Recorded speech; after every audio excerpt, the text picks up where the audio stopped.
Iran যুক্তরাষ্ট্র সম্পর্কে টানাপোড়েন নতুন নয়, তবে সাম্প্রতিক সময়ের পারমাণবিক আলোচনা এই উত্তেজনাকে যেন এক নতুন স্তরে নিয়ে গেছে। তেহরান স্পষ্ট করে বলে দিয়েছে তাদের ইউরেনিয়াম সমৃদ্ধকরণ কার্যক্রম পুরোপুরি বন্ধ করতে যুক্তরাষ্ট্র যদি চাপ প্রয়োগ করে তাহলে এই আলোচনা ব্যর্থ হবেই। ইরানের উপপররাষ্ট্রমন্ত্রী মাজিদ তাখত রাভানজি দেশটির রাষ্ট্রীয় সংবাদ মাধ্যমে এই বার্তাই দিয়েছেন। তার স্পষ্ট ঘোষণা, সমৃদ্ধকরণ নিয়ে আমাদের অবস্থান খুবই পরিষ্কার। এটি একটি জাতীয় অর্জন এবং আমরা এর থেকে এক চুলও পিছিয়ে আসব না।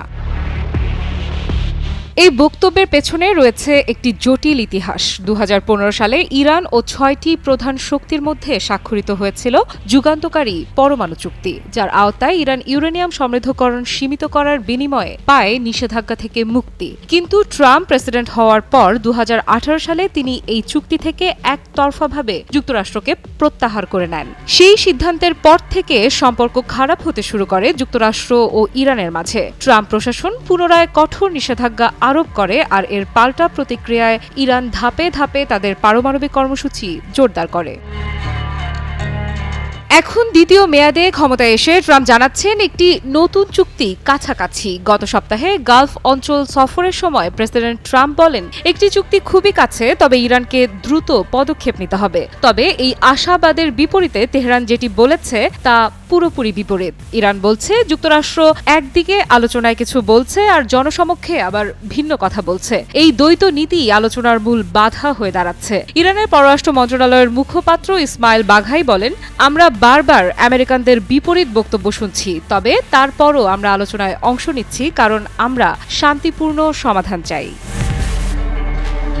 কিন্তু যুক্তরাষ্ট্রের অবস্থানও একরকম অনড়। মার্কিন বিশেষ দূত স্টিভ উইটকফ বলেছেন, নতুন কোনো চুক্তি যদি হয় তবে সেখানে ইউরেনিয়াম সমৃদ্ধকরণ পুরোপুরি ত্যাগ করতে হবে। এই বক্তব্য সরাসরি আঘাত হানে তেহরানের কৌশলগত অবস্থানে, কারণ ইরান বারবার বলেছে তাদের পরমাণু কর্মসূচি সম্পূর্ণ শান্তিপূর্ণ উদ্দেশ্যে এবং এটি কোনোভাবেই বোমা তৈরির পথে যাচ্ছে না। কিন্তু পশ্চিমা শক্তিগুলো, বিশেষ করে যুক্তরাষ্ট্র, এই ব্যাখ্যায় সন্তুষ্ট নয়। এই সবকিছু যখন ঘটছে তখন সামনে আসছে আলোচনার পঞ্চম দফার সম্ভাবনা। ইরানি কর্মকর্তারা জানাচ্ছেন আলোচনা হতে পারে এই সপ্তাহের শেষে রোমে, যদি সব পক্ষ সম্মত হয়।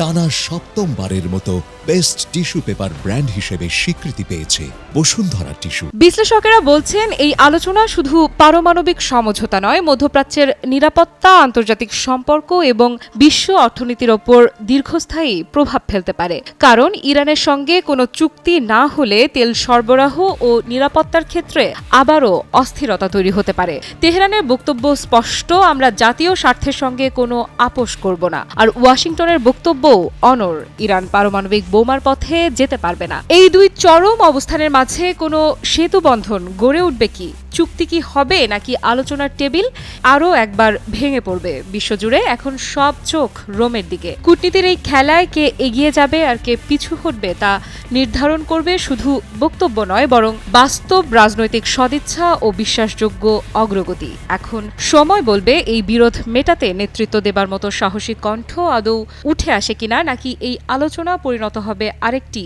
ভাঙা প্রতিশ্রুতিতে। আফরিদা ইফরাত, নিউজ 24।